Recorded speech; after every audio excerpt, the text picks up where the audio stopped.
የእድሜ ድውር ልቃቂት ነን በአንድ ጉድጓድ ምንሸመን ተተርትረን ቀን ከሌሊት ልቃቂት ነን ምንፈታ እስከሚቋጭ ተፈጽመን የሸማኔው አዲስ ኩታ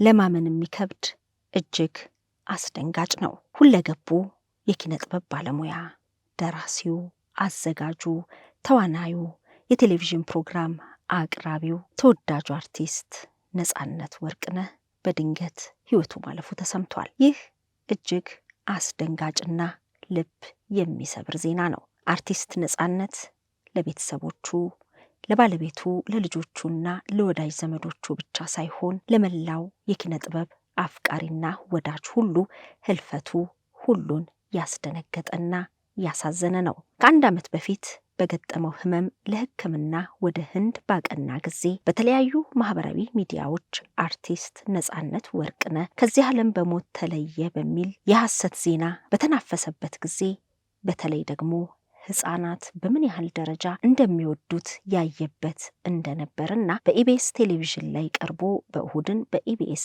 አቅራቢዎች ለቀረበለት ጥያቄ የአንድ ህፃን ልጅ ወይንም ታዳጊን ገጠመኝ አንስቶ ነበር። ሰዎች ለምን ይዋሻሉ ብሎ ጠየቀኝ ሲል አንስቶ ነበር።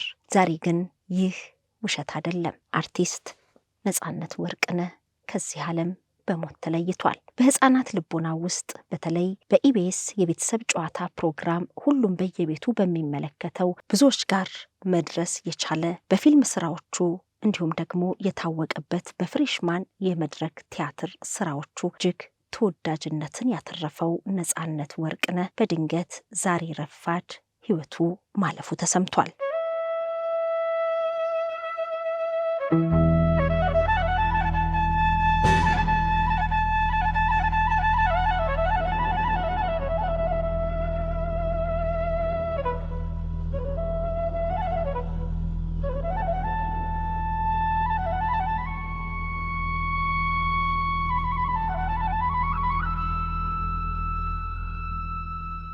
ብዙዎች አሁንም የማህበራዊ ሚዲያ የሐሰት ዜና ነው በሚል አላመኑም ነበር። ይሁንና ግን የኢቢኤስ ቴሌቪዥን አርቲስት ነጻነት ወርቅነህ ከዚህ ዓለም በሞት መለየቱን ይፋ አደረገ። ይህ ለሚወዱት ብቻ ሳይሆን ለሚያደንቁትም ሁሉ እጅግ ልብ የሚሰብርና አሳዛኝ የሆነ ዜና ነው። አርቲስት ነጻነት ወርቅነህ በቴሌቪዥን ፕሮግራም አቅራቢነት፣ በተዋናይነትና በተለያዩ የጥበብ ስራዎቹ ይታወቃል። ሁለገብ አርቲስት ነው።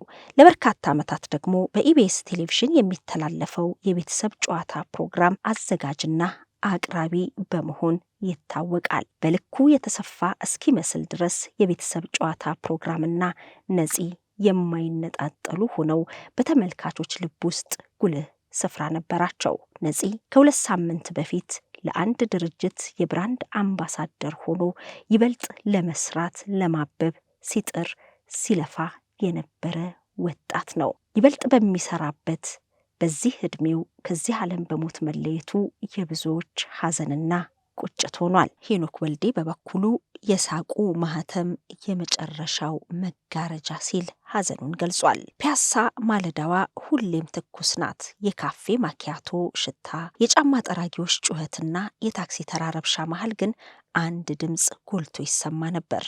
የነጻነት ሳቅ ሲል የነጻነት ወርቅነህን ሳቅ ከልጅነት ትዝታው ጋር አዋስቷል። ያ የልጅነት ትዝታን የብሔራዊ ቲያትርን መጋረጃና የአባቱን የወርቅነህ ታደሰን የጥበብ ፈለግ የተከተለ ሳቅ ሲልም ይገልጸዋል። ነጻነት ወርቅነህ ለፒያሳ ጎዳናዎች እንግዳ አልነበረም። የሰፈሬ ልጅ፣ የጥበብ ፍሬ፣ የኢትዮጵያ ቴሌቪዥን ኩራት ነበር ሲልም አብሮ አደግነታቸውን ያነሳል። ከወራት በፊት ከህንድ ሀገር ታክሞ ሲመለስ አዲስ አበባ በደስታ አብዳ ነበር። በህንድ ሆስፒታል አልጋ ላይ ሆኖ የጻፈው ያ መልእክት ዛሬም በሰዎች ልቦና ውስጥ ያስተጋባል።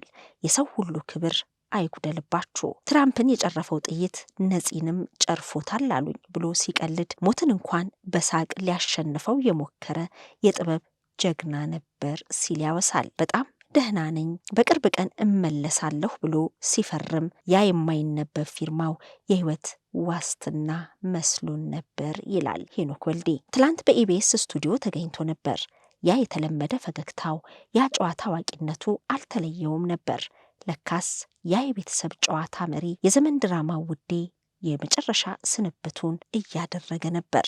ያዝ ለቀቅ የሚያደርገው በሽታው ለጥቂት ጊዜ ፋታ የሰጠው መስሎን ብንታለልም የህይወት መጋረጃው ሊዘጋ ጥቂት ሰዓታት ብቻ ቀርተውት ነበር ይላል። ነጻነት ገና በ7 ዓመቱ የልጆች ጊዜ ላይ ሲታይ ጀምሮ የኢትዮጵያ ህዝብ የራሱ ልጅ አድርጎት ነበር። በአዲስ አበባ ዩኒቨርሲቲ በቲያትር ጥበብ ሰልጥኖ ሲወጣ ጥበብ በደሙ ውስጥ እንደነበረች ማረጋገጫ ሆነ። የወንድም አማች፣ የሞግዚቷ ልጆችና አንድ ለእናቱ በሚሉ ፊልሞች የኢትዮጵያን ሲኒማ በሳቅና በቁም ነገር አድምቋል። በተለይም በ2016 የህዳሴ ግድብ አዲስ ዓመት መቀበያ ላይ የነበረው ጉልበትና ለሀገሩ የነበረው ፍቅር ጠቅላይ ሚኒስትሩ ሳይቀሩ ሁላችንም አዲሱን ዓመት በደስታ እንድንቀበል አድርጎን ነበር ብለው እንዲመሰክሩ አስገድዷል ይላል ሄኖክ። ዛሬ ግን ፒያሳ ዝም ብላለች። የኢቢኤስ ስቱዲዮ መብራቶች የጠፉ ይመስላሉ። ያ የ3 ልጆች አባት፣ ያ የብዙዎች ወንድም፣ ያ የጥበብ ቤተሰብ ድምፅ በድንገት ተገታ። የሲኒማው ፈገግታ በ40ዎቹ መጨረሻ ሞተ የሚለው ዜና እንደ መብረቅ ሲወርድ ተመልካቹ ይሄም አንዱ ቀልድ ቢሆን ብሎ ተመኘ። ነገር ግን እንደ ወሬ ነጋሪ ድራማው ይህኛው ወሬ እውነተኛና መራራ ሆነ። ነጻነት ጥበብን የኖራት እንጂ የሰራው ብቻ አልነበረም። ከልጅነት እስከ እውቀት፣ ከመድረክ እስከ ሲኒማ፣ ከህመም እስከ ሳቅ የዘለቀው ጉዞ ዛሬ ፍጻሜ አግኝቷል። የማይነበብ ፊርማው አሁን ትርጉም ሰጠ። ህይወት አጭር ናት። ነገር ግን በውስጧ የምናኖረው ሳቅና ፍቅር ዘላለማዊ ነው። የኢትዮጵያ የጥበብ ሰማይ አንድ ትልቅ ኮከብ አጣ። ነጻነት ወርቅነህ ግን በአድናቂዎች ልብ ውስጥ በሰራው ስራዎቹና በዛ ድንቅ ፈገግታው መቃብር የሌለው ሕያው ሆኖ ይኖራል። ሰላም እረፍ የጥበብ ልጅ፣ አንተ ሰውን ሁሉ ደስ እንዲለው አድርገሃልና ዛሬ ግን ተራው የሐዘን ሆኗል ሲል ሄኖክ ወልዴ ስለ አርቲስት ነጻነት ወርቅነህ አጋርቷል።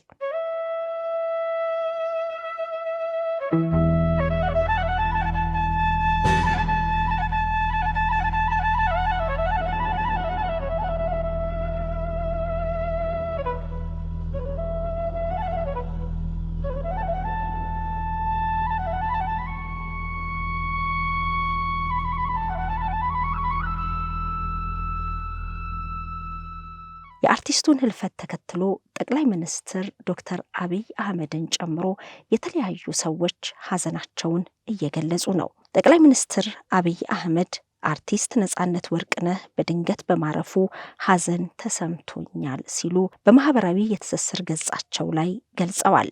ነጻነት በተለይም በህዳሴ ግድብ በተዘጋጀው የ2016 አዲስ ዓመት የመቀበያ ፕሮግራም የነበረውን አስተዋጽኦ ሁሌም አስታውሰዋለሁ ሲሉ ተናግረዋል። ሁላችንም አዲሱን ዓመት በደስታ እንድንቀበል አድርጎን ነበር። ለቤተሰቦቹና ለአድናቂዎቹ መጽናናትን እንመኛለን ሲሉ ጠቅላይ ሚኒስትር ዶክተር አብይ አህመድ በአርቲስት ነጻነት ወርቅነህ ህልፈት የተሰማቸውን ሐዘን ገልጸዋል። ረዳት ፕሮፌሰር ነብዩ ባዬ በበኩላቸው ከወጣት ከአማተርነት ዘመን ጀምሮ አውቀዋለሁ፣ የ90ዎቹ የቲያትር ትውልድ አንድ ደማቅ ፍሬ ነበር ሲሉ ተናግረዋል። እጅግ በኃይል የተሞላ የመድረክ ገዥነት የተሰጠው የአእምሮና የአንደበት ፍጥነት ስምረት ባለቤት የድንገቴ ፈጠራ ጌታ የለዛና ወዝ አገልግል በዘመኑ አፍላ መሃል መለየቱን ሰማን። እጅግ ያሳዝናል።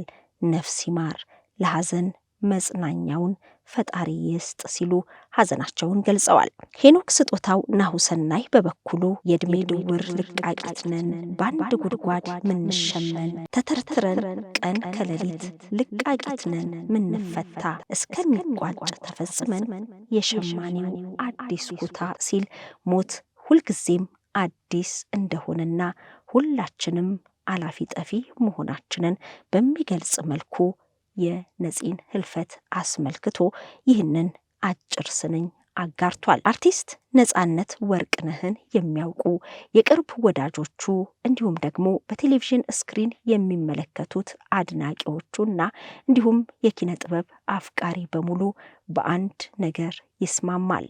ነፂ የፈጠራ ሰው መሆኑን፣ ሰውን ለማዝናናት የተፈጠረ እንደሆነና በኮሜዲ ዘውግ ቁም ነገርን የሚያስተላልፍ ባለሙያ እንደነበር ሁሉም ይስማማበታል። ፍሬሽማን ቲያትር ከህዝብ ጋር ያስተዋወቀውና ተወዳጅ የሆነ የቲያትር ስራው ነበር። ከሰራቸው ፊልሞች መካከልም ሲቲ ቦይስ፣ ሳልነግራት፣ ያንቺው ሌባ፣ FBI ቁጥር 1፣ 2ና 3፣ ሚስተር ኤክስ፣ ቾምቢና ሌሎችም ድንቅ ብቃቱን ያሳየባቸው ፊልሞቹ የሚጠቀሱ ናቸው። አርቲስት ነጻነት ወርቅነህ ባለትዳርና የ3 ልጆች አባት ነበር። ልጆቼ ቢናፍቁኝ እንኳን ከሀገሬ ውጪ መኖር አልፈልግም ሲል የሚደመጠው አርቲስት ነጻነት ወርቅነህ በሚወዳት ሀገሩ ላይ በድንገት ዛሬ ረፋድ ከዚህ ዓለም በሞት መለየቱ ተሰምቷል።